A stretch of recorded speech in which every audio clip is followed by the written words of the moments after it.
So thank you, Dr. Devogard. It will be my pleasure having you guys in Istanbul.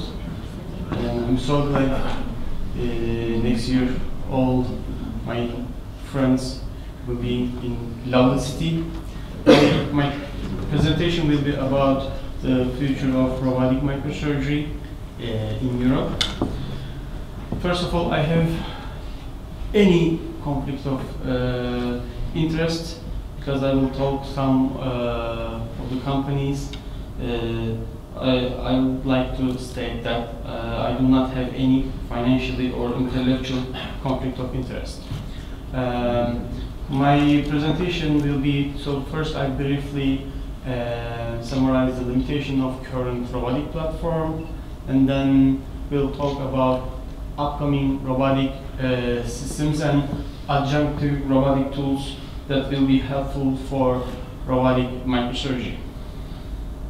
So the current platform, first of all, it's not designed for pure microsurgical procedures, and its instruments, I'm talking about multi-port robots. Their instruments are rigid, and it's something like you perform surgery like this, even though you have 504 degree articulation and rotation capability. And still there is no tactile feedback, and the system is it's very expensive.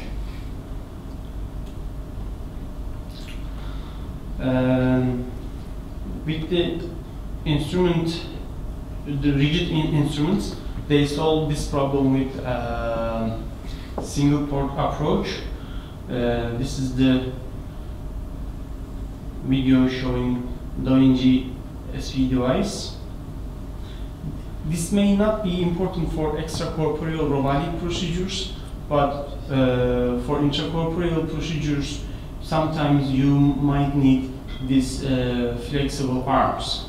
So the first study came the safety and efficacy of this prototype from Cleveland. They performed 19 cases, 11 radical prostatectomy and 8 nephrectomy procedures. This is how it looks like in OR theater. And this is an illustration showing a robotic partial nephrectomy. We don't know their oncological and functional outcomes, but obviously their cosmetic outcomes will be much better. Yesterday, our friends shared their prototype. Hopefully next year in Turkey we will get a chance to look at in Istanbul. He promised me, is he here or no? Hey. Right. So you will be right? Okay. I promise. Right. So we are looking forward to seeing you in there. And we have other robotic prototype is under development. We don't know where they are in the development process, but if she is here, I think I can say they are not far away from us. So we are looking forward to see their prototype. I'm so excited about it. The only thing I would like to share with them, with you, about their survey. I am one of the participants of this survey too. So they did a survey among 49 microsurgeons, and they asked about their demand. So almost half of them they do not satisfying with the surgical instruments and microscopes, and they think that that could be improved. And the participants also envision that robotic-wristed micro instruments to be most useful, especially smaller anastomosis, which is smaller than 0.5 millimeters. And they think what they found is that 65 of the participants' opinion is that microsurgery has not yet found all its applications. And 75 of them declare a strong interest in emerging technologies such as robotics. Another robotic device is from Germany. It's a DLR system. I would like to show their short video. So, for intracorporeal procedure, that robot gives you the certain trocar locations.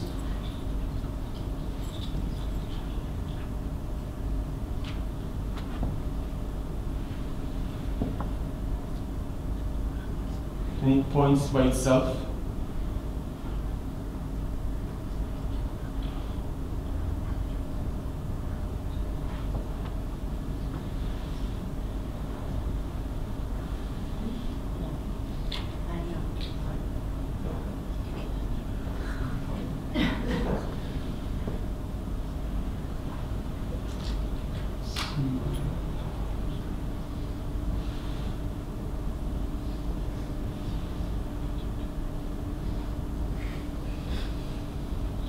This is not for microsurgery for now, but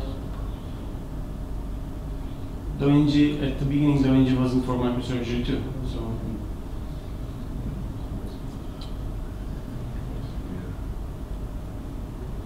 okay, this one was from Germany. We are going to Italy. ALF-X.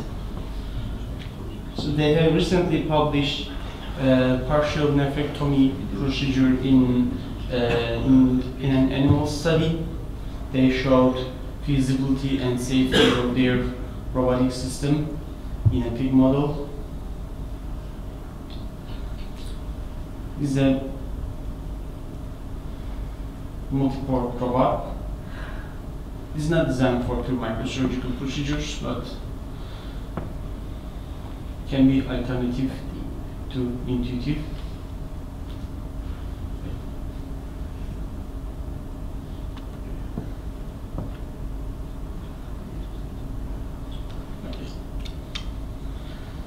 And the third robot is a single port robot. Sorry. Yes. So this is for intracorporeal laparoscopic procedure through a single port. The advantage of ALF-X, the previous one, and this one is that they have tactile feedback, which is very important for us, having tactile sensation. So you can adjust the camera and the angle of instruments.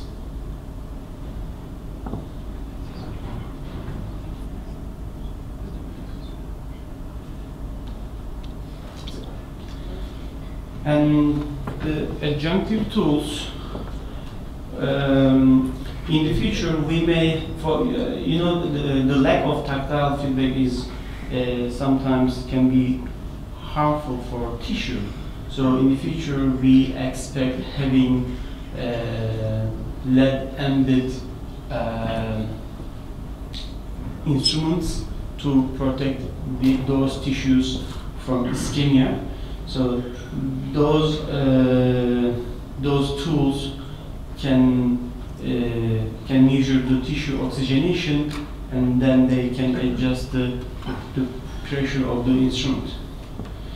And we also know this is we try to use this is the confocal in the future, especially for ablative or reconstructive procedures too.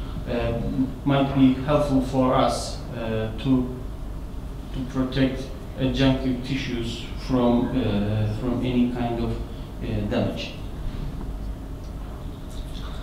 And this is the last video. Is in the future we have robotic blood drawing.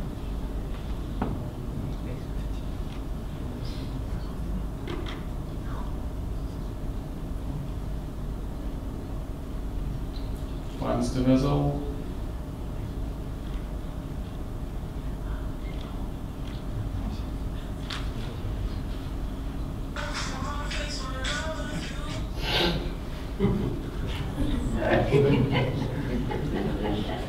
That's for later.